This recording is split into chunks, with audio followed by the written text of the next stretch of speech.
Dieu soit béni. Je suis content de vous voir ce soir. Alléluia.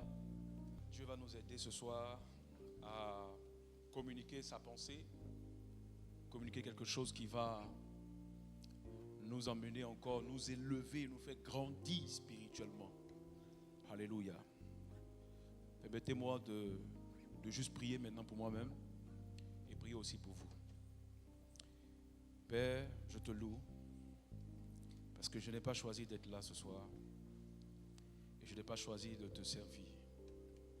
Je suis là parce que tu as voulu faire de moi un porteur de ta parole. Alors que je suis à cette chaise, Seigneur, je prie maintenant même que ton esprit me guide et m'oriente. Donne-moi de dire les choses avec précision, clarté, amour. Donne-moi de dire les choses telles que tu veux que ton peuple entende. Relâche-moi cette onction de prédication.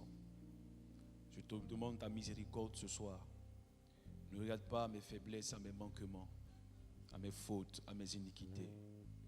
Mais regarde à ton alliance et à ce que Jésus a fait à la croix.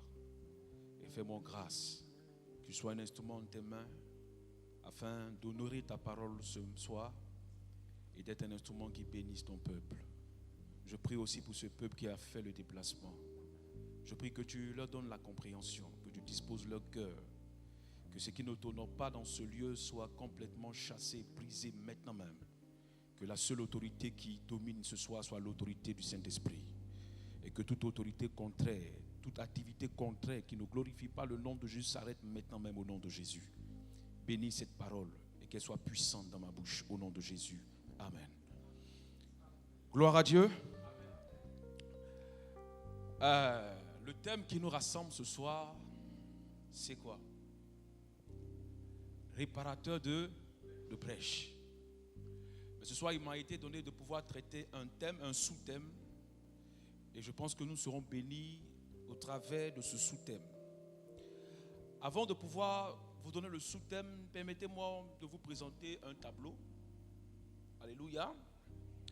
Imaginez deux personnes, deux amis qui se disputent, qui se battent, qui s'insultent.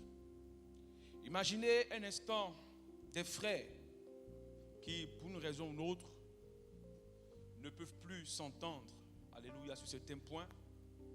Imaginez dans une maison, monsieur et madame qui se disputent, qui se battent, qui se chamaillent, qui s'embrouillent un peu. Imaginez dans une nation, des gens qui n'arrivent pas, un peuple qui n'arrive pas à s'entendre avec un autre peuple.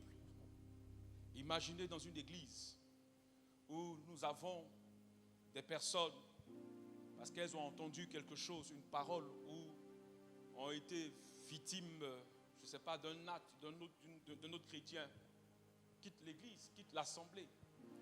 Quand nous voyons ce scénario, que nous voyons un peu ce dénouement, je veux vous dire que ces choses-là, on peut les éviter. On peut éviter ce tableau-là si seulement chaque chrétien, chaque enfant de Dieu commence à cultiver l'esprit de réconciliation. Parce qu'il y a des choses qui peuvent être évitées si dans nos cœurs et dans nos vies, nous commençons à développer, à cultiver l'esprit de réconciliation. Ce qui fait qu'aujourd'hui on se retrouve à ce genre de cas, à ce genre de tableau, c'est parce que dans l'église et dans notre propre nation actuellement, les hommes et les femmes ne cultivent plus l'esprit, la mentalité, l'attitude de réconciliation. Dis-moi un amen pour que je parle. On ne pense plus, on ne parle plus. Et en tant que pasteur, je me suis rendu compte que la plupart de nos relations aujourd'hui sont quand même fragiles. Et en regardant la fragilité des relations que nous avons, je me suis demandé, est-ce que nous avons bâti quelque chose de solide? Est-ce que dans nos foyers, on a des relations solides? Est-ce que dans nos églises, dans nos nations, les personnes bâtissent quelque chose de solide? Est-ce qu'aujourd'hui, nos relations ne ressemblent pas à cette relation qu'on a sur Internet, sur Facebook, des choses virtuelles? Parce que j'ai constaté que des personnes qui s'entendent, qui se parlent, et un jour, pour justement une petite parole ou un petit manquement, sont capables de se diviser. Alors, quelque chose qu'on a pris tant d'années pour construire, pour bâtir, pourquoi en une fraction de seconde, cela peut se détruire? Réfléchissons un instant pour voir, est-ce que nos relations entre frères et sœurs, ici même, sont des relations vraies et solides?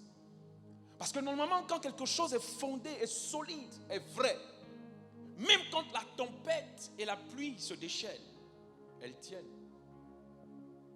Mais comment se fait-il qu'aujourd'hui, à cause d'une simple parole, ou une petite erreur, un petit manquement de quelqu'un d'autre, d'un ami ou d'un collègue ou d'un frère en Christ, paf, nous changeons d'attitude, de comportement?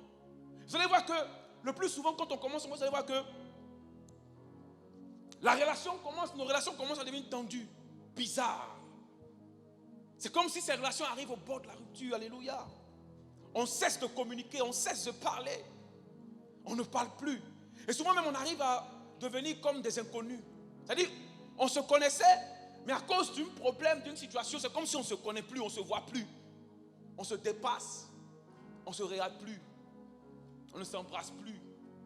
Même à peine, on peut se dire bonjour. Vous savez que tous nous avons connu ça.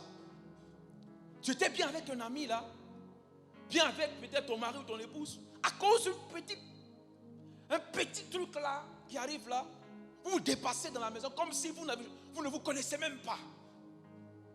Oh! Et jusqu'à ce que même, quand on laisse traîner ces choses, par finir, on se retrouve maintenant devant des juges en train de se séparer. Parce que la communion devient difficile. Donc la seule chose qu'on trouve à faire, c'est de s'éloigner. Et nous constatons qu'aujourd'hui, beaucoup de frères en Christ, beaucoup d'hommes et de femmes mariés ont pris de la distance. Alors que ces choses-là, on aurait pu les éviter si seulement si on avait cultivé l'esprit de réconciliation. C'est pourquoi ce soir, nous parlerons de réconciliation. Regarde ton voisin, dis-lui, réconciliation.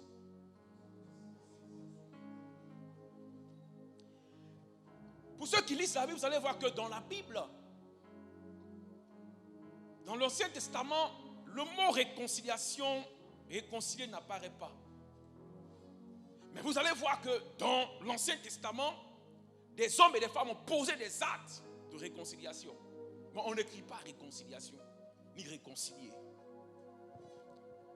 Ce mot-là prend plus de valeur, est plus prononcé lorsque nous arrivons maintenant dans le Nouveau Testament. Et quand vous voyez dans l'évangile de Matthieu chapitre 5, le verset 23 au verset 25, vous allez voir que la première fois, le mot réconcilier apparaît. Et lorsque ça apparaît, c'est pour nous relater une histoire entre frères. Lisez avec moi. Si donc tu présentes ton offrande à l'autel et que là tu te souviens que ton frère a quelque chose contre toi, laisse là ton offrande devant l'autel et va d'abord te quoi? Réconcilier. Alléluia. Dès qu'on rentre dans le Nouveau Testament net, le premier évangile parle déjà de réconciliation. Il dit avec ton frère, puis viens présenter ton offrande, accorde-toi promptement avec ton adversaire, et puis on continue, accorde-toi promptement avec ton adversaire. Ça parle encore de réconciliation. Pendant que tu es en chemin avec lui, de peur qu'il ne te livre au juge et que le juge ne te livre à l'officier de justice et que tu ne sois mis en prison. Vous voyez, le mot réconcilier apparaît dans l'évangile de Matthieu. Et là, pour nous expliquer un problème qu'un frère a avec un autre frère. Vous voyez, un frère a un problème avec un autre frère. Et la Bible dit que Dieu dit, ce gars, il vient à l'église, il prépare tout, il commence à danser, sauter. Et pendant le moment des offrandes, pendant qu'il se prépare à donner, la Bible dit que si Dieu dit, si tu te rappelles que quelqu'un a quelque chose contre toi, laisse ton offrande, va te... C'est comme si Dieu est en train de dire que le plus important là, ce n'est plus ton offrande. Mais le plus important, c'est la relation que tu as avec qui? Ton frère. Si vous lisez la Bible, vous allez voir que Dieu ne nous a jamais créés pour que nous puissions fonctionner seuls. L'être humain n'a pas été créé pour être seul. L'être humain a été créé pour être en groupe. Pour être avec quelqu'un d'autre. C'est pourquoi les gens qui sont seuls sont malheureux. Ils ne sont pas heureux. Ils vont vous dire non, je préfère dans mon coin. Pardon, ça c'est faux. Si vous voyez qu'il se met dans son coin, c'est parce qu'il cherche ce qui lui plaît. En réalité, il n'est pas heureux. Mais il veut éviter soit des frustrations, il veut éviter des histoires. Il ne peut pas éviter des histoires. Parce que là où il y a des êtres humains, là où il y a des hommes et des femmes, il y a toujours des histoires, des disputes. C'est pourquoi la Bible nous exhorte là à cultiver l'esprit de réconciliation. Si tu veux vivre dans un monde où il n'y a pas d'histoire, ce n'est pas la terre. Ce n'est pas ce monde-là. Parce que le monde dans lequel on est, avec différentes personnalités, avec différentes mentalités, il faut absolument qu'il y ait souvent des frottements. Il y a souvent des problèmes. Il y a souvent des choses. Mais quand Dieu nous regarde, il se dit non, ces gens ont ma nature. Ils ont des choses qui m'appartiennent. Ils ont une partie de moi. Non, ils peuvent arriver à se surpasser et à oublier ces choses et à continuer à fonctionner. Mais malheureusement aujourd'hui, beaucoup de frères, beaucoup de sœurs, que ce soit dans l'église, que ce soit en dehors de l'église, dans cette nation, ont des problèmes avec d'autres frères, d'autres sœurs, mais ça ne les dérange pas. Il y a des gens qui savent que des gens ont des choses contre eux, des gens qui savent qu'ils ont des choses contre quelqu'un d'autre, mais ça ne les dérange pas de rester comme ça. Souvent même tu entends un mot qui te dit, mais écoutez, je suis bien tel que je suis là. Je n'ai pas d'histoire, mon frère, chacun a un cas sur chacun. Moi, tu vois, dire à quelqu'un, ce n'est pas la solution. Nous trouvons aussi cette affaire de réconciliation avec l'apôtre Paul, dans les lettres de Paul. Quand il écrit dans 1 Corinthiens 7, verset 10, il écrit en ce qui concerne les relations de couple, les relations entre un homme et puis une femme, parce que ça c'est plus intime, plus réel. Le foyer, le feu. Il dit là-bas dans 1 Corinthiens chapitre 7, verset 10 à 11, il dit, à ceux qui sont mariés, c'est ça, hein? Il veut dire, ouvrez vos Bibles. Si je vous mens ici, là, hein? À ceux qui sont mariés, j'ordonne, non pas moi, mais le Seigneur, que la femme ne se sépare point de son mari. En parenthèse, si elle est séparée, qu'elle demeure sans se marier ou qu'elle se réconcilie avec son mari. Et que le mari ne répudie point sa femme. Oui, même dans le contexte du mariage, Dieu nous demande de nous réconcilier. Mais comment se fait-il qu'aujourd'hui, dans le corps de Christ, vous savez pourquoi l'église a un problème? Parce qu'en réalité, l'église est composée de petites familles, de micro-familles. Ceux qui viennent à l'église appartiennent aussi à une famille. Tu vas voir monsieur et madame arriver quelque part avec leurs enfants, c'est une famille. Et si ces familles-là sont malades, l'église sera malade.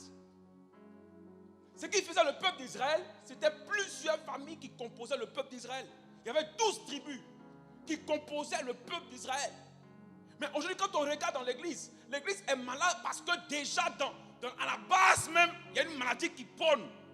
Il y a une maladie qui sévit là-bas, à la base. Parce que les foyers sont en danger. Tu vois à l'église, des gens, un monsieur et sa femme qui ne se parlent plus. Un à gauche, l'autre à droite. Souvent même lui-même, il ne vient pas à l'église, sa femme vient à l'église. Souvent sa femme vient à l'église, lui ne vient pas à l'église. Et tout le monde est coupable. Et quand on vient adorer, comment vous voulez qu'on adore? Dans de telles conditions où même les familles sont attaquées. Vous savez, une maison doit être un peu comme l'histoire de Balak et de Balaam. Vous connaissez l'histoire de Balak et de Balaam? Lorsque Balak demande à Balaam de maudire Israël, la Bible dit qu'il va sur la montagne. Il dit, je ne peux pas maudire ce peuple. Il dit, il faut essayer, il faut maudire. Il dit, bon, d'accord, on va maudire. Il regarde Israël dans la vallée. Il monte sur la première montagne, il regarde Israël, il dit à Balak, je ne vois pas, je ne vois rien. Il dit, peut-être que ça dépend de là où tu es là. Changeons encore dans notre endroit. Ils vont dans notre montagne.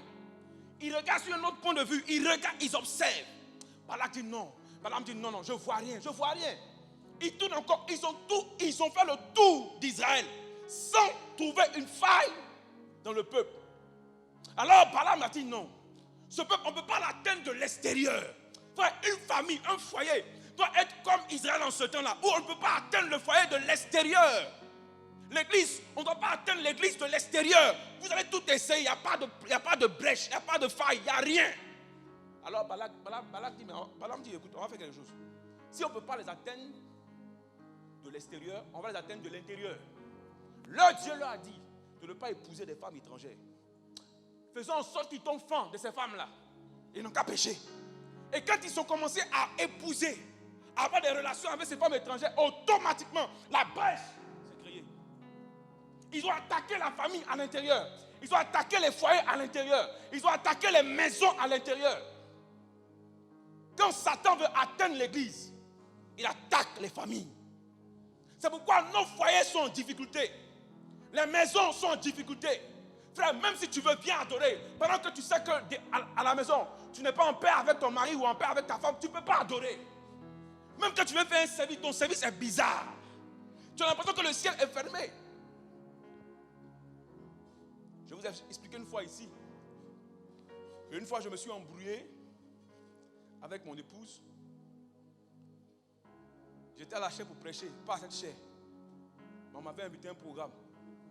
Le grand prophète, le bishop, on m'attendait.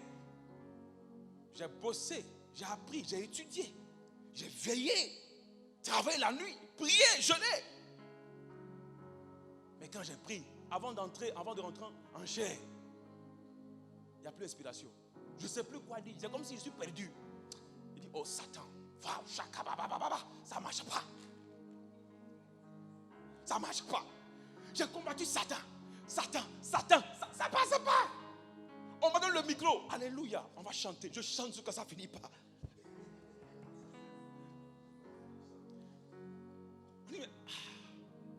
On dit, comme le gars là, comme il est beaucoup dans l'onction là, donc peut-être qu'il prépare l'atmosphère. Il n'y a pas d'atmosphère d'onction. Même pitting l'onction, il n'y a pas d'onction. Puis je dis, Seigneur, pardonne-moi. Et puis, paf, la parole vient. Je dis, la femme l'a bloqué mon onction, Elle a bloqué mon onction, alléluia. Oh Seigneur, mais comment faire pour quitter cette chair pour dire non, pardon là-bas. Il dit, Saint-Esprit, pardon là-bas, alléluia. Il faut communiquer le pardon, ça va, je te demande pardon, Saint-Esprit, pardon. Je pardonne, je laisse, touche son cœur, alléluia. J'ai fait ça un peu, c'est là qu'elle commence à prier un peu là. C'est pas pour dire que le ciel s'est ouvert un coup. C'est comme si c'est une petite fenêtre qui s'est ouverte en même temps. Une petite onction. Et c'est avec cette petite onction que je me suis débrouillé jusqu'à... J'ai fini une prédication là. Qu'est-ce que je suis sorti de là? J'ai dit plus jamais moi. Je vais venir me bloquer encore avec l'histoire de... Et c'est écrit dans la Bible. Hein? Il dit quand vous ne vous entendez pas, le ciel est comment? Fermé. Est-ce que je parle à quelqu'un? Donc il faut qu'on arrive à être vraiment connecté en ce qui concerne le mariage. À vraiment faire attention. Ne pense pas que c'est genre tu es libre. Non, tu finis pas. Mon ami, ça ferme les portes. Peut-être que toi tu ne prêches pas. Mais tu vois peut-être que tu as un blocage quelque part. Même moi-même qui parle comme ça, souvent quand je ne suis pas content aussi, que ce soit le business de ma femme, ça ne marche pas. Elle est témoin de mon Dieu. Ça, il faut marier, mais libère mes affaires. Et puis souvent tu as un petit, mon frère jouait moi, mon notion bloque les choses des gens. Ouais, il y a un truc comme ça. C'est ça, tu te glorifies de ça là, où tu bloques, ou même vous tous vous mangez là. Et puis il y a des femmes comme ça. Tu te fais, bon, Tracy, vous allez manger quoi? Vous allez manger quoi? Oui, c'est pourquoi il faut parler réconciliation. On avance rapidement. Dans Colossiens chapitre 1, verset 19 à 21, là-bas maintenant, on nous parle d'une réconciliation. Parce que quand vous lisez ce que la Bible nous relate, le plus souvent, le mot réconciliation même est plus utilisé dans le cadre de Dieu et l'homme. Quand on parle de réconciliation, le plus souvent, c'est dans le cadre, c'est dans le domaine de l'homme et puis Dieu. Du parlable qu'il y a eu entre Dieu et puis l'homme. Et c'est là-bas que le mot réconciliation est plus utilisé. Où Dieu nous appelle à nous réconcilier avec lui-même. Il a marqué que car Dieu, Colossiens 1, verset 19, à 21, car Dieu a voulu que toute plénitude habitant en lui. Il a voulu par lui réconcilier, réconcilier tout avec lui-même. Tant ce qui est sur la terre que ce qui est dans les cieux. Vous voyez? Laissez-moi vous dire quelque chose là. Je ne voulais pas le dire maintenant, mais je le dis. Vous voyez? Jésus est venu par sa mort nous réconcilier avec Dieu. Mais l'acte que Jésus posait là sur cette terre avait un impact sur la terre et dans le ciel. Parce que la mort de Jésus à la croix réconciliait le monde entier, les hommes, le ciel et la terre avec Dieu. Nous ne croyez pas que lorsque vous réconciliez, ça a un impact seulement sur vous. Non, ça a un impact générationnel, ça a un impact. Vous ne pouvez pas imaginer l'impact que ça a sur plusieurs vies, sur même l'atmosphère. Tout à l'heure, on va voir ça. Je vais vous relater une histoire et on va parler. Là, je pose les bases. Il dit, sur la terre et que ce qui est dans les cieux, en faisant la paix par lui, par le sang de sa croix. Et vous qui étiez autrefois étrangers, ennemis par vos pensées et par vos mauvaises œuvres, il vous a maintenant réconciliés par sa mort dans le corps de sa chair. Donc, il a posé un acte, il nous a réconciliés avec lui-même. Alléluia. Ça me plaît, Dieu. Vous savez, c'est nous qui avons péché, mais c'est Dieu qui a fait le premier pas. Ça doit vous parler. C'est nous qui avons péché. C'est nous qui devons nous-mêmes nous tenir debout et courir vers Dieu.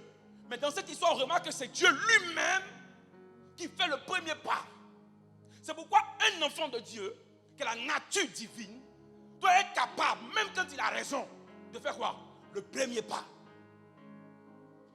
Mais beaucoup d'enfants de Dieu sont assis là. Ils attendent toujours qu'on vienne vers eux. Non! En matière de réconciliation, ce n'est pas une affaire où j'attends que les autres viennent vers moi. Non, non.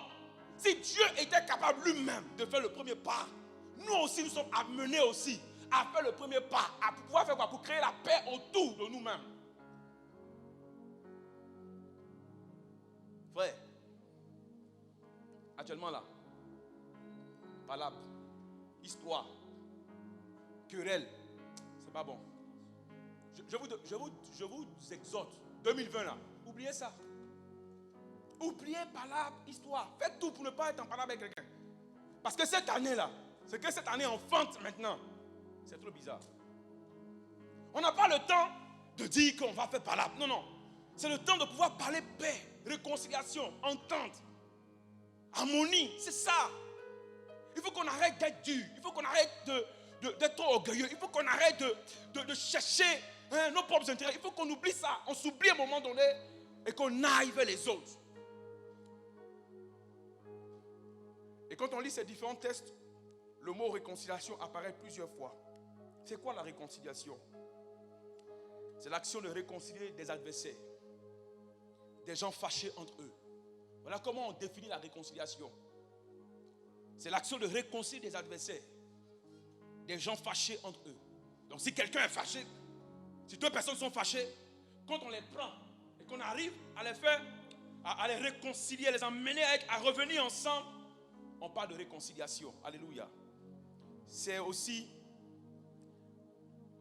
quand on prend réconcilier, alléluia, c'est remettre d'accord ensemble des personnes qui étaient brouillées, qui s'étaient embrouillées hier. On les met ensemble. On les met ensemble, alléluia. Ça, c'est la réconciliation. Vous savez, j'ai lu un passage biblique. Hein, c'est quand même, j'ai aimé ce passage-là. Vous savez, quand on parle de réconciliation, le seul capable de nous emmener à nous réconcilier, c'est Christ. C'est pourquoi? Laissez-moi vous faire voir quelque chose, un passage. Luc chapitre 23, le verset 11 au verset 12. Rapidement, et puis on va attaquer même mon test. Regardez quelque chose. Qui connaît Hérode? Qui connaît Hérode? Bon, tu ne le connais pas physiquement, mais quand même tu as lu la Bible, alléluia. C'est ce que je veux dire, alléluia. On ne sait pas s'il est gros ou il est maigre, on ne sait pas. Mais on a entendu parler de lui à cause de la parole de Dieu. On dit Hérode, avec ses gardes, le traita avec mépris. On parle de Christ. Et après s'être moqué de lui et l'avoir revêtu d'un habit éclatant, il le renvoya à qui? À Pilate. Il ne faut pas être blessé. À Pilate. Vous connaissez Pilate? Non, Pilate est rentré dans l'histoire. Vous devez le connaître quand même. Pilate. Regardez le verset qui vient.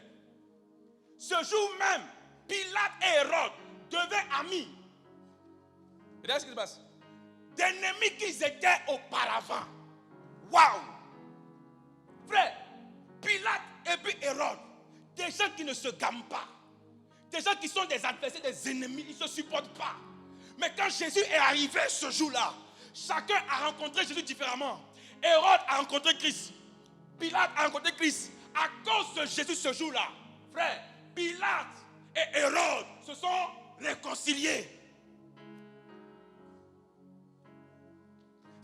Si Pilate, si Hérode, des gens qui sont censés rester des ennemis, arrivent à se réconcilier à cause de la personne de Jésus, à plus forte raison, toi, qui est mon frère, qui est ma soeur en Christ.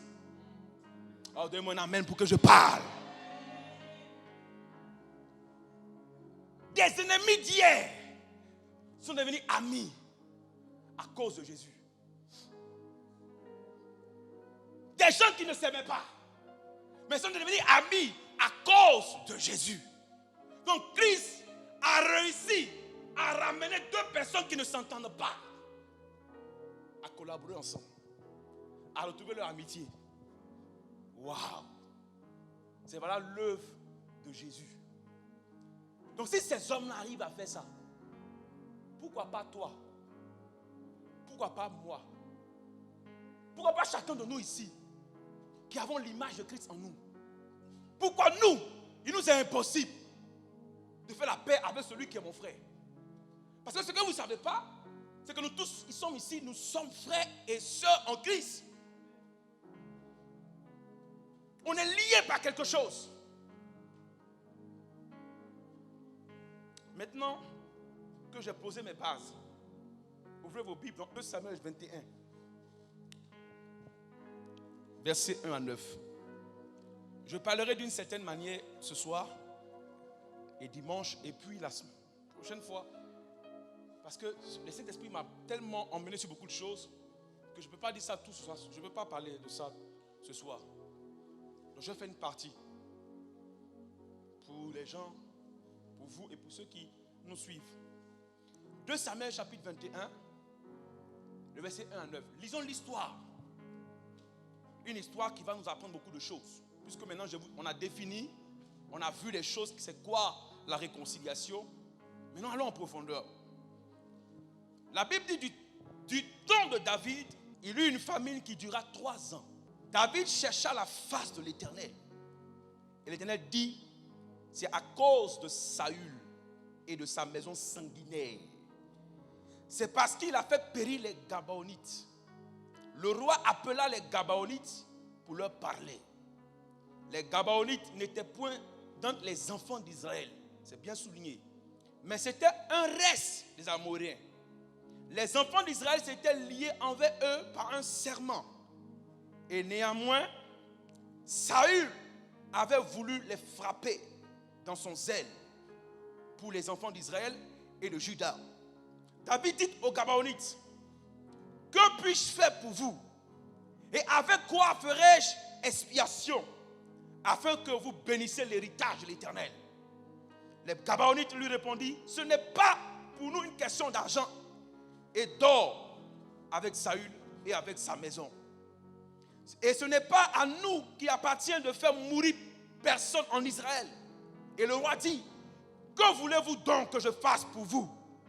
Il répondit au roi, puisse cet homme nous a consumés et qu'il avait le projet de nous détruire pour nous faire disparaître de tout le territoire d'Israël, qu'on nous livre 7 hommes dans ses fils et nous les pendrons devant l'Éternel à Gibéa de Saül, l'élu de l'Éternel. Et le roi dit, je les livrerai. Le roi épargna Mephibosheth, fils de Jonathan, fils de Saül, à cause du serment qu'avait fait entre eux devant l'Éternel. David et Jonathan, fils de Saül. Mais le roi prit les 2 fils de Rispa, fille d'Adja, avait enfanté à Saül, Ammoni et Mephibosheth, et les 5 fils que Méra, fille de Saül, avait enfanté à Adriel de Mérala, fils de Bazilaï. Et il les livra entre les mains des Gabaonites, qui les pendit sur la montagne devant l'Éternel. Tous les 7 périrent ensemble, et fut mis à mort dans les premiers jours de la moisson, au commencement de la moisson des orges. Est-ce qu'on peut acclamer la parole de Dieu?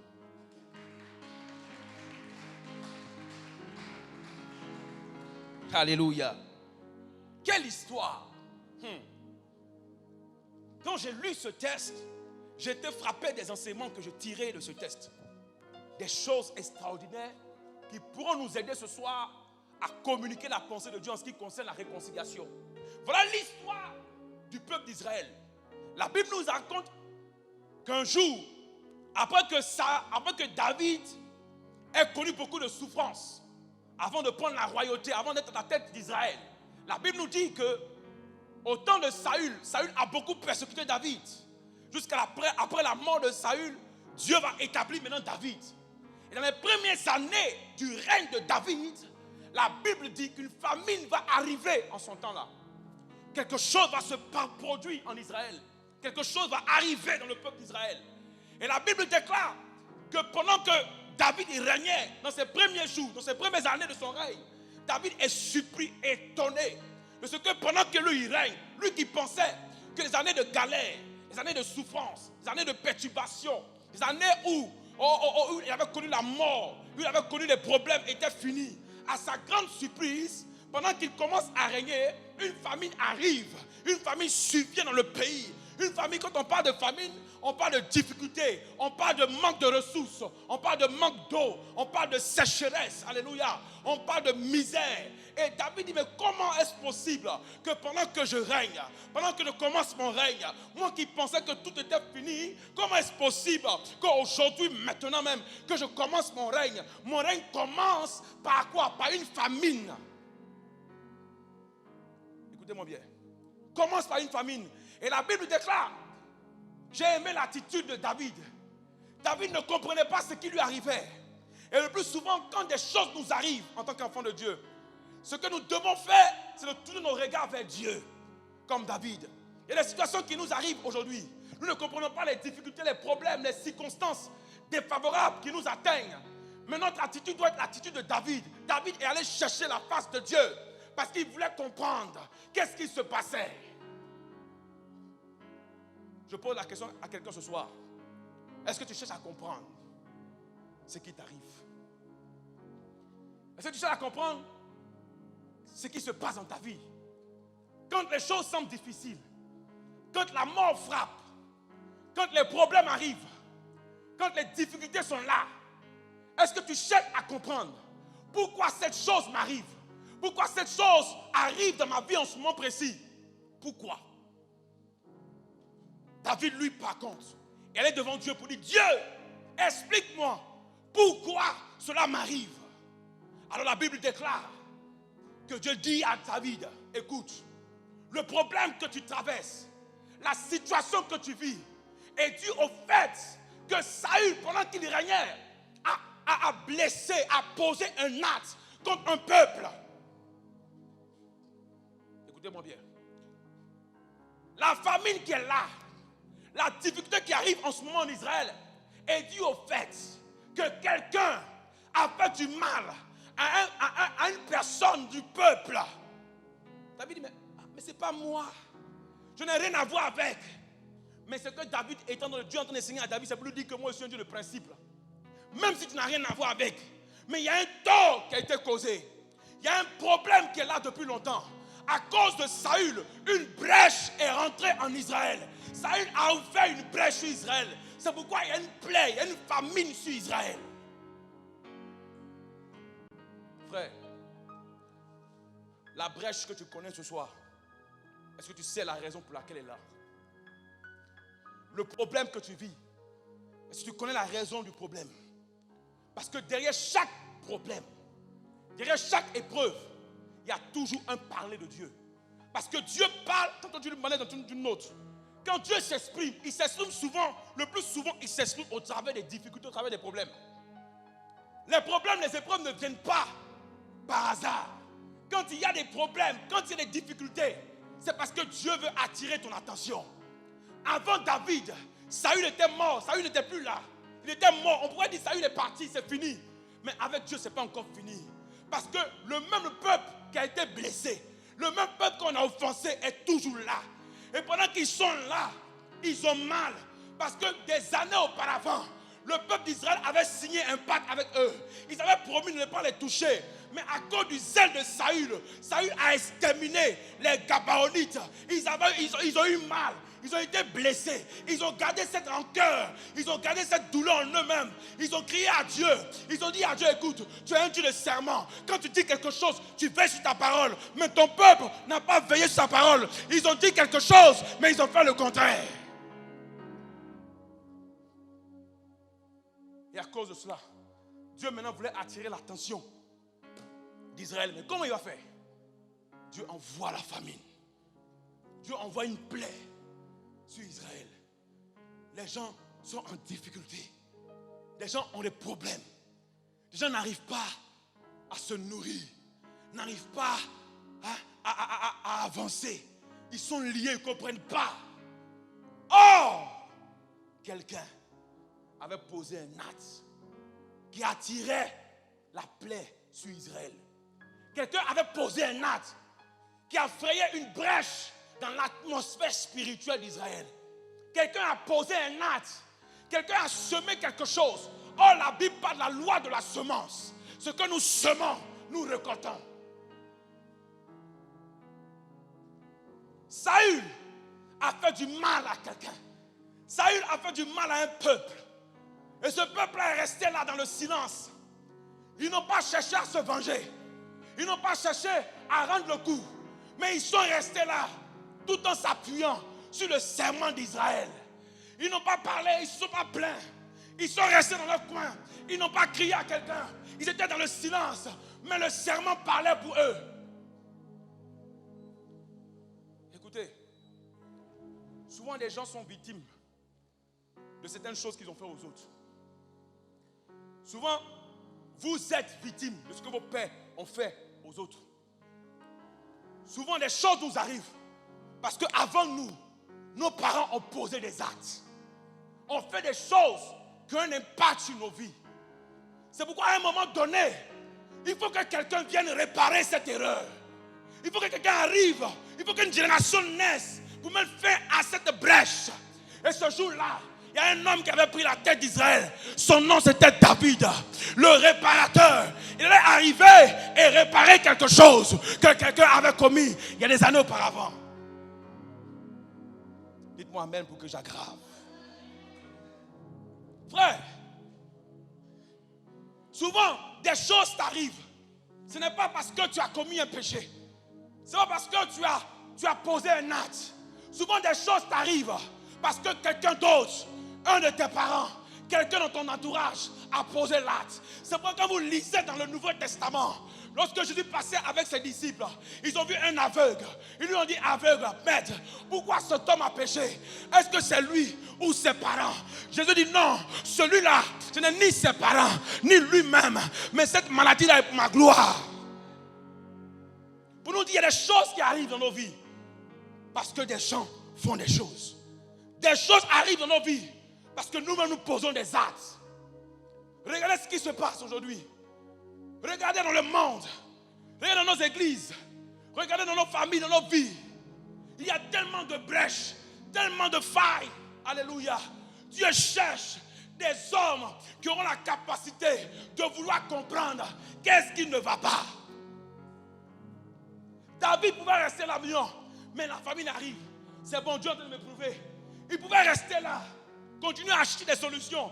Mais David dit non, je ne sais pas ce qui se passe. Mais comme Daniel, comme mon ancêtre Daniel, quand il s'agit de comprendre des choses dans le secret, car la Bible dit, les choses cachées appartiennent à l'Éternel, les choses révélées appartiennent au Fils. Donc quand quelqu'un veut connaître des choses cachées, quand un fils veut savoir des choses cachées, il est obligé, il est tenu d'aller vers celui qui révèle les choses cachées.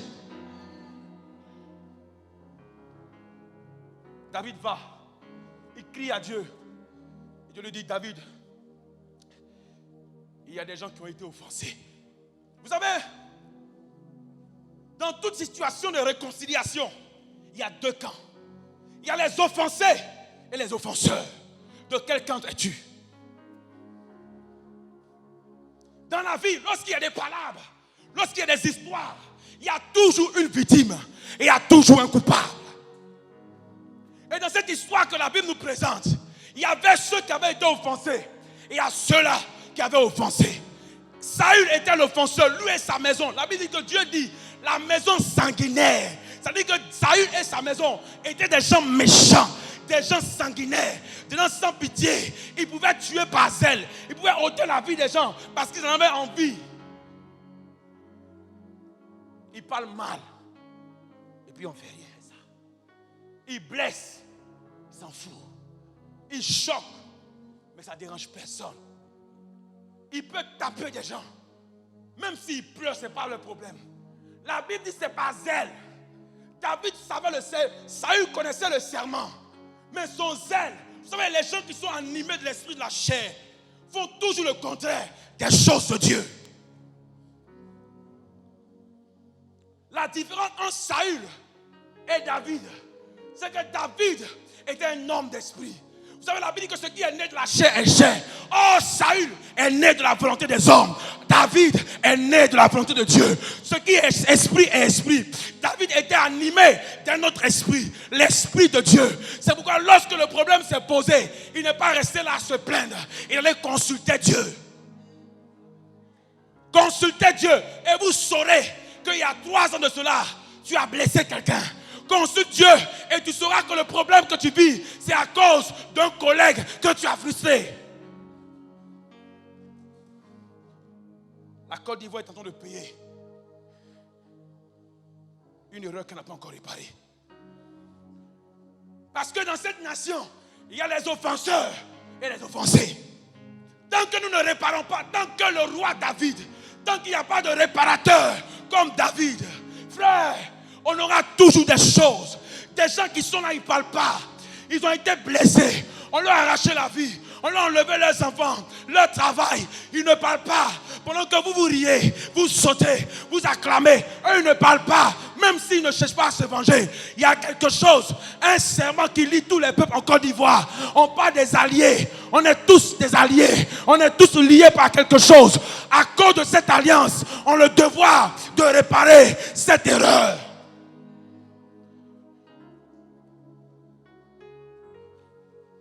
Je suis en train de prophétiser. David dit, qu'est-ce qu'on a fait? Dieu dit, tu n'as rien fait. Mais Saül et sa maison ont blessé un peuple. La Bible précise que les Gabonites n'étaient pas des Israéliens. Hey. Les Gabonites n'étaient pas membres du peuple de Dieu. Mais ils sont devenus, à partir de Josué chapitre 9, ils sont rentrés par alliance. Ils sont rentrés dans l'alliance, par serment du peuple eux-mêmes. Ils ont dit dans Josué chapitre 9 que si nous prenons ces personnes-là, qu'on les tue, que la malédiction de Dieu s'abat sur nous. Ils avaient déjà dit ça. C'est pourquoi quand vous lisez, le réparateur de brèche n'a pas commis la même erreur avec Mephibosheth. Pourquoi? Parce que lui aussi, il avait fait une alliance à Jonathan. Frère, faisons attention à nos paroles.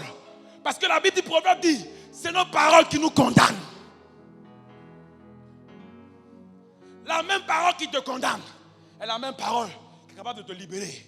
C'est pourquoi vous lisez la Bible, on m'a dit que quand Dieu nous a donné le ministère, il nous a donné la parole. Pour dire qu'une simple parole peut réparer des erreurs. David dit, ils sont blessés. Il appelle les Gabaonites.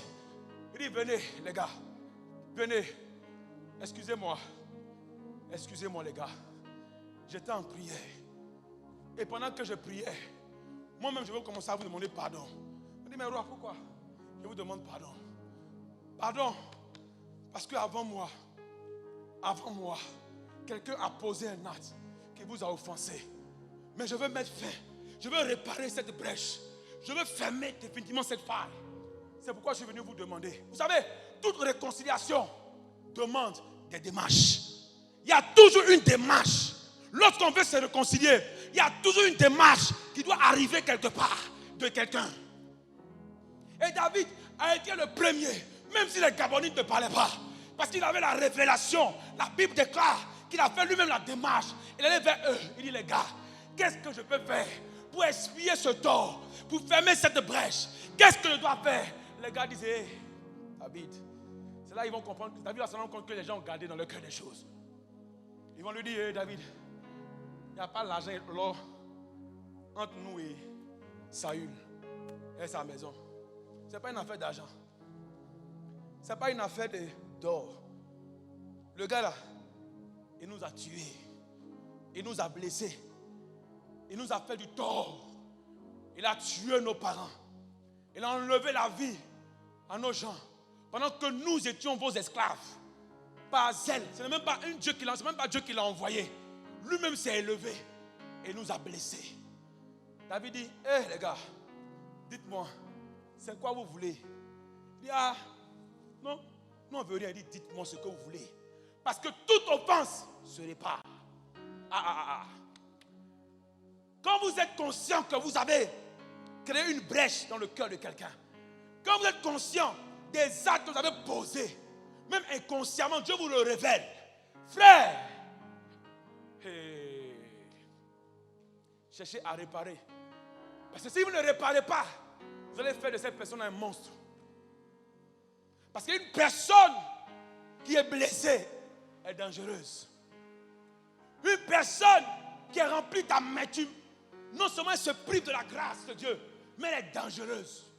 Une personne remplie de haine dans le cœur est une personne dangereuse. C'est pourquoi le moment est venu. Ne bâtissez pas ces choses dans la vie de vos enfants, dans vos propres vies. Ne bâtissez pas. Un homme, on m'a raconté l'histoire d'un homme qui a battu, qui a frappé son fils injustement. Quelqu'un avait commis une faute. Et le père, sans calculer, il a frappé le fils copieusement et correctement. Et l'enfant s'est resté marqué dans son esprit. Il a grandi avec la haine pour son père. Parce qu'il trouvait que son père l'avait traité injustement. Toute sa vie, il était rempli de haine. De haine. Il est devenu méchant, mauvais, aigri. Vous savez, je vais vous dire une chose. Même si ce soir tu m'écoutes, tu peux me dire, pasteur, j'ai un caractère difficile. C'est vrai, mon cœur est dur, c'est vrai. Mais regardez, laisse-moi te dire quelque chose, tu n'es pas né comme ça. Le plus souvent, nous sommes victimes de la vie. C'est la vie qui nous rend mauvais. Les gens qui sont nés gentils, ils sont bien. Mais à cause des circonstances, à cause des situations que le monde les a imposées, ils deviennent autre chose. Ce n'est pas eux. Le gars est resté mauvais toute sa vie. Il ne riait à personne. Il ne parlait à personne. Quand les gens le voient, on fuit. Mauvais, il sait le visage. Il a vieilli dedans. Quand il est tombé malade, il était seul à l'hôpital. Et un pasteur lui a rendu visite. Et pendant que le pasteur lui parlait, il a dit, pasteur, ma vie a été un enfer. Parce que la haine m'a maintenu dans l'enfer. Un simple acte que peut-être le père ignorait. Peut-être il a fait inconsciemment. Mais est-ce que ça a creusé dans le cœur de son fils? Ça a gâché la vie de son fils. Toute sa vie, c'est la haine. Toute la vie de cet homme a été marquée par la haine. Mais le père, peut-être qu'il est mort, peut-être qu'il ne le sait pas. Mais il ne s'est jamais marié, il ne s'est jamais mis à quelqu'un. Partout où il va, on le connaît comme l'homme le plus mauvais. Il est mort. C'est le pasteur, à dernière minute, c'est le pasteur qui est resté derrière lui pour l'enterrer. Mais avant sa mort, il a reconnu que toute sa vie était un enfer à cause de la haine. Frère, ne regardez pas la situation des gens qui ont la haine comme si c'est n'importe quoi. C'est parce que tu n'es pas dans la même situation. Le cœur de l'homme est déjà malade. Le cœur, notre cœur, même qu'on est bien, on n'a pas de haine, notre cœur est malade. Non, imaginez qu'on vienne aggraver cette maladie-là par les actes que nous posons. Combien de personnes se sont éloignées? Combien de personnes sont parties? Parce que inconsciemment ou consciemment, nous avons posé des actes. C'est pourquoi la Bible nous dit de veiller à toutes nos actions. De veiller sur nos actes. Parce que le plus souvent, tout ce que nous on fait des choses sans calculer. Non. Un enfant de Dieu doit pouvoir contrôler ses pas. Tout ce qu'il fait doit être mesuré.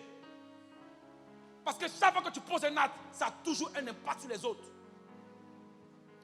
Donc tu ne peux pas faire les choses comme tu veux. Non, comme si tu viens. Non, moi je m'en fous. Écoutez, la Bible dit ce qu'un homme sème, il va moissonner. Tout ce que tu sors de ta bouche, de mauvais, c'est des semences dans le cœur des gens. Tu vas payer ça. Tu vas récolter. Toutes les injustices qu'on pose, c'est les choses, c'est les semences qu'on met. Or, il y a une seule chose que la terre ne supporte pas, c'est la semence. Quand vous donnez la semence à la terre, elle vous rend la moisson. C'est pourquoi lisez la Bible. Les Gabaonites, cette erreur, cette brèche a été réparée au moment de la moisson. C'est pas un hasard. Frère, David y allait. Qu'est-ce qu'il peut faire? Il a fait la démarche. Une vérité. Frère, la démarche. Il a entrepris quelque chose. Et la démarche là, ça coûte cher. Ça demande de l'humilité. Ça demande un sacrifice. Ça demande des efforts. Vous pensez que c'est facile pour quelqu'un? C'est même pas facile pour quelqu'un d'entre nous ici de se lever et de demander pardon. Le pardon là n'est pas naturel. Le pardon, c'est pas naturel. Tu peux t'excuser rapidement des choses comme ça. Mais il y a des situations là, même excuse passe plus. Le pardon n'est pas naturel. C'est pourquoi le pardon il est divin. C'est pourquoi Dieu prend la peine de nous communiquer cette nature. Parce que le seul pour qui le pardon est naturel, c'est Dieu. Dieu ne sait rien faire d'autre que de pardonner. C'est moi-même quand il nous a réconciliés, la Bible dit qu'il n'a pas tenu cas de toutes nos erreurs. Il sait qu'on n'est pas bon. Il sait qu'on est mauvais. C'est pourquoi lorsqu'il venait nous réconcilier, il n'a pas regardé à ça. Il dit ils sont déjà mauvais. Je les aime quand même. Donc si vous voulez regarder aux gens, souvent des gens veulent, non, il faut changer d'abord. Non, ne cherchez pas à changer des gens. Ou n'attendez pas que les gens changent pour vous réconcilier. Parce que vous n'avez pas le pouvoir de changer quelqu'un. La seule personne capable de changer une personne, c'est Jésus-Christ de Nazareth. Christ est capable de désamorcer le cœur de quelqu'un. Il est même le même David. Demandez à David, quand il fuyait Saül, il gardait les moutons d'un certain Nabal, les brebis et les bergers d'un certain Nabal, qui était l'époux de Abigail. Le jour où David a eu un peu faim, a envoyé ses hommes aller demander à Nabal un peu de pain, un peu d'eau. Nabal, on dit qu'il était mauvais, cruel. Bon, je ne sais pas combien un gars comme ça peut gagner un mari et une femme. Et puis une femme belle et puis intelligente. Mais je ne comprends pas pourquoi une femme comme Abigail, qui pouvait calmer un homme en fureur, n'a pas pu changer Nabal. Les deux n'ont pas joué le rôle. J'ai parlé. Dis parle. Écoutez, le gars était un mauvais sexe. Mais Dieu lui a donné une bonne femme. On se complète. Dans une maison, nous deux, on ne peut pas être nerveux. Ce n'est pas possible. On va aller en enfer. On va gâter. Nous deux aussi, on ne peut pas être calme. Parce que quand quelqu'un est calme, il faut que l'autre soit un peu élevé, un peu chaud. Pour que ça équilibre les choses. Mais deux maisons où monsieur et madame sont timides, on va aller où est ça là? On se complète. Mais imaginez une maison où monsieur et madame sont on le sent chaud, c'est des sanguinaires. Qui va demander pardon à son ami? Souvent la femme est chaude, le mari est calme. Quand elle s'énerve, bébé, lui elle se calme. Ils ont calmé qu'elle a. Souvent c'est le monsieur qui est chaud. Mais quand sa femme dit, il se calme automatiquement. C'est moi Dieu a fait les choses, on se complète. Donc on ne peut pas être même chose dans le foyer. Donc monsieur Nabal était mauvais, méchant. Mais sa femme était gentille. C'est à cause de Abigail que les serviteurs continuent à servir Nabal. Et lorsque David demande du pain, de l'eau, Nabal ne donne rien. Qui est David? Il n'est rien. Il n'a rien de se foutre. On allait relater cette affaire-là à David. David a mis sa monture, préparé ses chevaux. On dit qu'il venait dans une certaine fureur pour tuer Nabal. C'était la première fois que David tirait son épée pour tuer quelqu'un sans l'ordre de Dieu. David n'avait jamais sorti son épée pour aller en guerre sans que Dieu ne lui dise va. Mais à cause de la colère, David a oublié Dieu. Enfin, il y a des colères, on oublie Dieu. Il y a des colères, on oublie à faire de Dieu là. C'est bon, pas. Oh, il faut laisser ça. Dis à quelqu'un, on ne laisse pas. Tu es né de l'esprit. Il va. Et pendant qu'il se prépare, La Bible dit que les serviteurs disent, ah maintenant, ils vont voir Abigail. Eh, Abigail, viens, on a chaud, on a chaud. Ton mari là, voilà ce que David a fait pour nous. Il a demandé seulement un peu d'eau. Mais ton mari a refusé. Et puis à là où je parle là, il est en train de faire le show là-bas dans sa maison. Pardon, le gars arrive avec ses serviteurs. Ils vont, ça sera gâté ici. La Bible dit, Abigail a préparé aussi sa monture. La Bible dit, elle allait au devant de David. Quand elle est arrivée, regardez son... Non, cette femme a un problème. Peut-être qu'elle n'avait pas la technologie pour Nabal. Mais comment quelqu'un qui est en colère, on dit la fureur, ça n'a rien à voir avec la colère. C'est un autre niveau. C'est-à-dire quand tu as la fureur là, c'est comme buff. Tes narines dans sa respire comme vous. Tu commences à bégayer, tu perds tout. Un gars, il est incontrôlable. On dit, Proverbe dit, celui qui n'est pas maître de lui-même est comme une ville qu'on force. Une ville sans muraille. Ça là, ça m'a toujours effrayé. Un homme que vous voyez, là, c'est un monsieur qui a mal de muraille, il n'a pas de protection. Il y a tellement, lui, c'est même pas brèche. C'est rien. C'est ouverture, boulevard. Frappez-moi, bottez-moi. Il n'a pas de brèche. Pour lui-même, c'est gâté. On dit, elle va au pied de David. Elle se possède. Elle dit, oh roi, elle trouve les paroles. Elle dit, quand David a écouté cette femme, on dit, c'est apaisé. Puis il dit, mais waouh, quelle technologie. Il dit, c'est ton mari qui est normal. Elle dit, oui, laisse ce gars-là. Il est tel qu'il son âme, son nom, mais il est fou, il est fou. Ah, il est fou. Mais la Bible dit que quelqu'un qui est en colère aussi, c'est la folie. Donc les deux mêmes sont fous. Mais comment tu as pu régler la folie de un? Et tu n'es pas encore allé pour régler le problème de l'autre. Pourquoi? Parce qu'Abigail dans son foyer, c'est vrai qu'elle était intelligente, mais elle n'était pas à son poste. Elle n'a pas joué de rôle. Elle a passé son temps seulement à critiquer le monsieur. Quand on parlait de, oh, celui-là. Ma soeur, maman, quand tu es dans un foyer que tu es au point d'un mari compliqué, la Bible dit, même quand ton mari est compliqué, c'est par tes actes que tu le changes. C'est pas moi qui ai dit, c'est la Bible qui le dit. Donc une femme chrétienne remplie de l'esprit a la capacité de changer un homme difficile. Si tu n'es pas encore capable de transformer cet homme, c'est parce que tu n'as pas les âmes qu'il faut.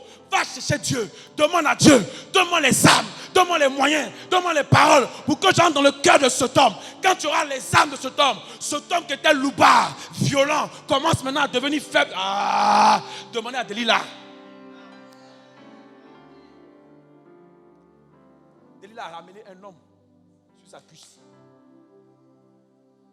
Il a avoué les secrets. Vous, les femmes, vous ne connaissez pas, vous ne savez pas la dimension que vous possédez. Quand il va venir mon mari, c'est parce que tu n'as pas la technologie. Rentre dans le cœur, perce son cœur. La Bible dit que le cœur de l'homme, le cœur du roi est un courant d'eau entre les mains de Dieu. Dieu n'est qui nous veut. Quand tu détiens Dieu, les secrets du cœur de cet homme, tu peux incliner ce cœur-là. Il n'y a pas un homme difficile. Il peut être difficile, mais devant toi, devant la grâce que tu possèdes, devant la dimension d'Abigail. David était en colère quand il a parlé, dis-toi là. J'ai dit à des femmes, je te marie, toi, je veux te marier toi. Tu es mariable. Tu es mariable. Elle me dit, hey, Dieu me délivre. Oh. Délivre-moi. Moi, j'ai même quelqu'un me marié avant. Vous ne savez pas comment il a fait. Peut-être qu'Abigail, elle voulait jeton avant. Elle voulait jeton, mais le gars, il est avant. Depuis elle est mariée, même elle gagne rien dedans. Elle a marié le gars parce qu'elle voulait jeton. Peut-être qu'elle voulait jeton. Elle n'a pas pu chez le gars. Le gars, il ne donne rien. Il bouffe lui seul.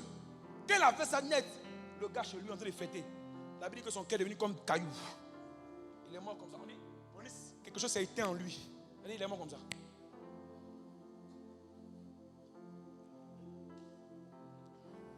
Pourquoi il est mort? Parce que Dieu lui avait donné une femme pour le transformer. Mais il n'a pas pu accepter cela. Pour vous dire que même la colère qui était remplissait David, une femme avait trouvé les paroles. Pour faire quoi? Pour que cet homme change. David était un homme expérimenté par ça. C'est pourquoi lorsqu'il va devant les Gabaonites, il dit, vous voulez dire, on veut 7 personnes. Ils n'ont pas demandé 2, ni 1. 7. Vous savez ce que le chiffre 7 représente? Vous savez ce que ça représente? La quoi? La perfection. 7 maturité. 7 perfection. On veut 7 hommes. On va les pendre. On va les sacrifier. Pour qu'il y ait pardon, il faut qu'il y ait sacrifice. On doit envoyer quelqu'un sur le poteau. Quelqu'un doit accepter de mourir.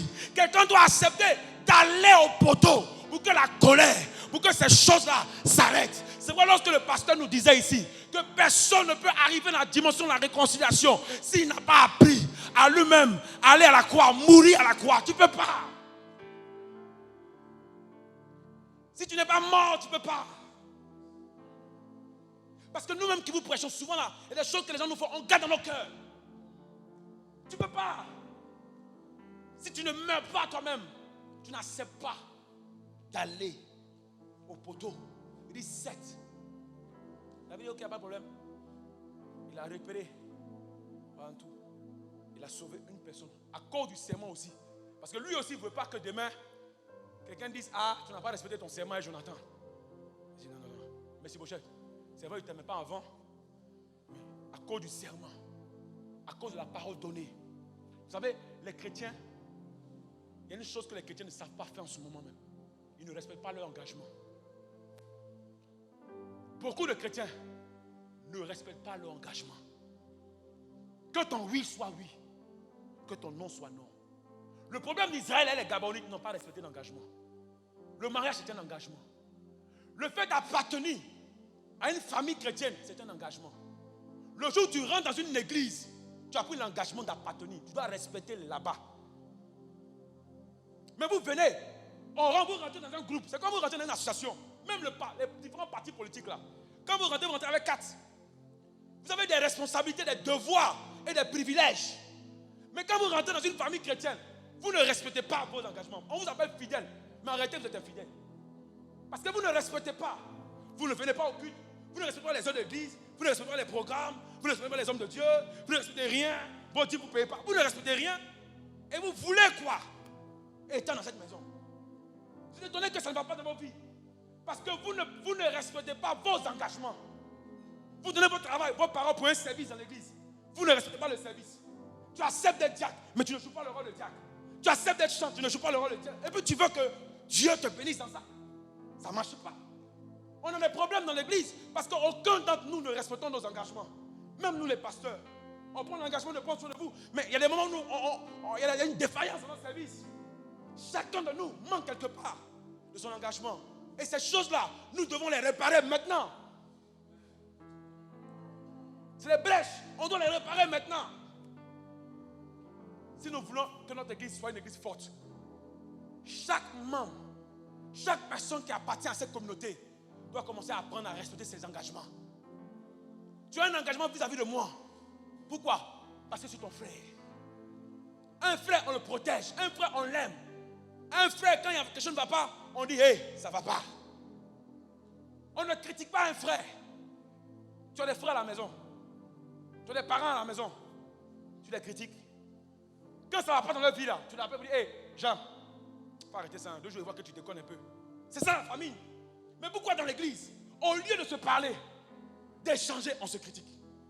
Au lieu de pouvoir parler entre nous parce qu'on est frères, notre identité, on est frères, on s'attaque.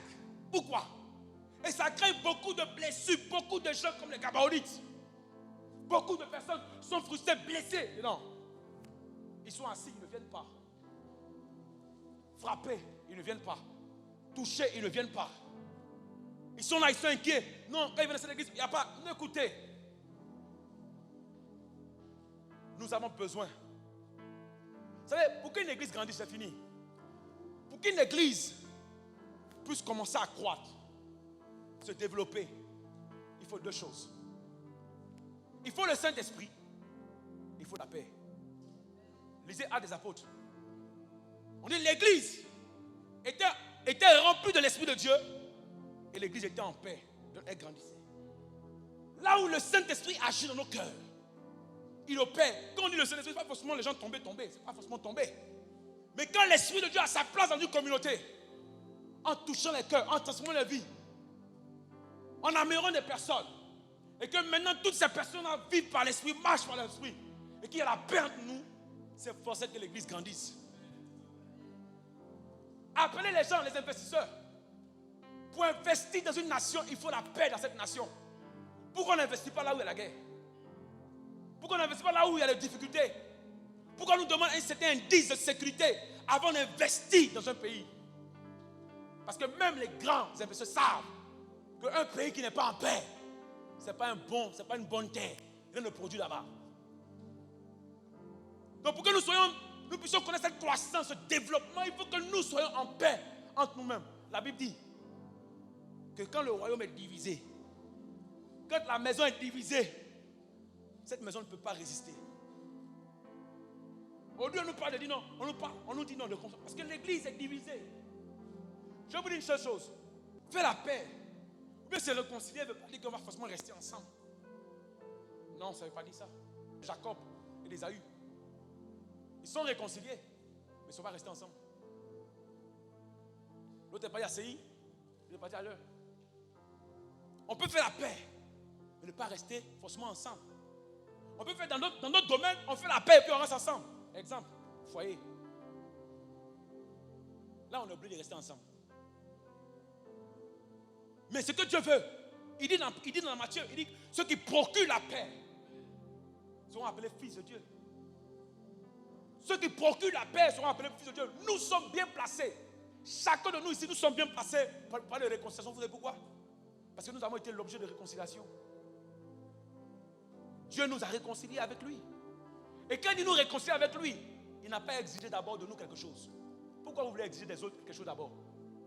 Il n'a qu'à me donner pardon d'abord avant qu'il accepte. Mais est-ce que toi, Dieu, que nous avons offensé, nous avons blessé, est-ce qu'il a dit non, Malik, avant de venir là, je ne t'aime pas. Avant de t'aimer, toi, tu dois faire ça d'abord. Dieu savait que j'étais mauvais. Je savais qu'il y avait des défauts. J'avais tellement de brèches en moi. Mais il m'a pris tel que je suis. Et son amour. Je vais vous expliquer un truc encore que je parlerai aussi là-bas. On dit, à celui qu'on pardonne beaucoup, qu'est-ce qu'il fait? Il aime beaucoup. Vous voulez que les gens vous aiment? Oubliez souvent leurs fautes. Ils vont vous apprécier beaucoup. Que Dieu vous bénisse.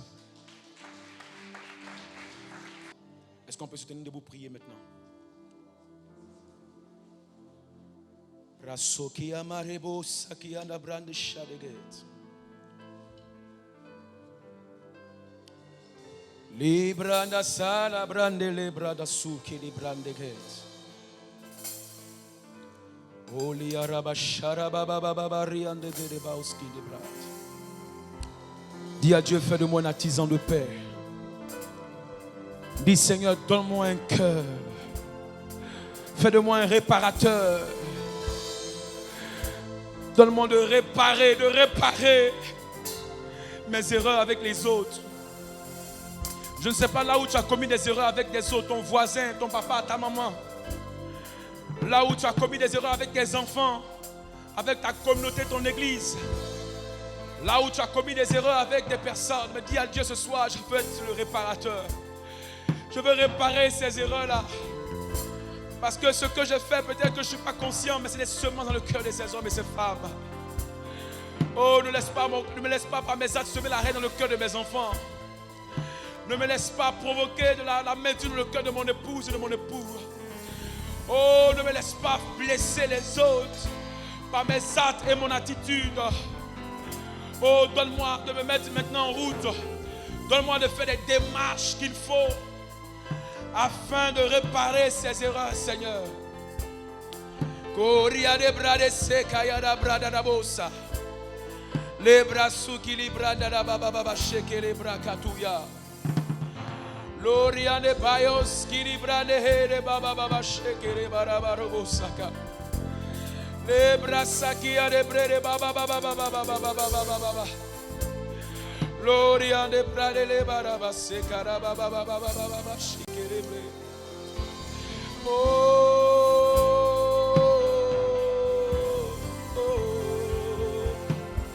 Oui, prie le Seigneur, prie.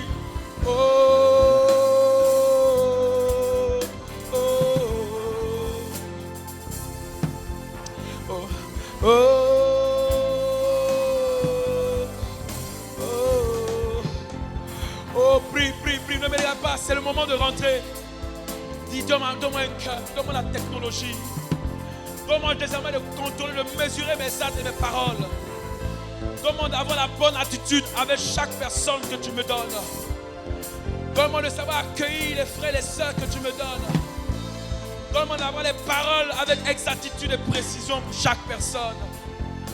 Donne-moi de savoir avoir le comportement qu'il faut envers mon épouse et envers mon mari. Donne-moi d'avoir le comportement, l'attitude qu'il faut envers mes enfants. Donne-moi l'attitude qu'il faut envers mon église.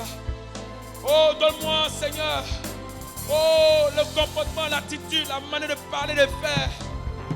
Qu'il ne soit pas une manière blessante, choquante, insultante. Oui, non, non, non. Oh, oh, oh, oh, oh, oh, oh, oh, sont les réparateurs. Oh, prends encore une minute. Dis Seigneur, donne-moi de pouvoir savoir l'attitude qu'il faut dans mon foyer, envers mes enfants, dans mon lieu de travail, envers les frères et sœurs. Je ne sais pas comment m'y prendre, mais toi tu sais, toi qui connais, toi qui coordonnes les actes ou ma katayara babo sataya. Oh, oh, oh, maraba sekere bébé. Oh, oh, rabababababa sekayara brelo. Oh, libère cet esprit de réconciliation. Libère cet esprit, cette mentalité, cette attitude de réconciliation. Père, suscite des réparateurs de brèches. Suscite des réparateurs, papa. Suscite des réparateurs. Oh, suscite des réparateurs.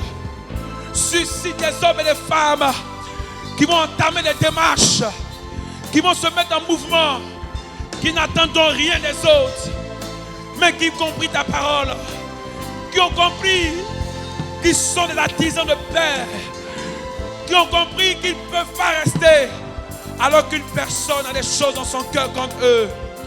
Oui, c'est pourquoi nous disons, oh, oh, c'est notre cri, notre cri.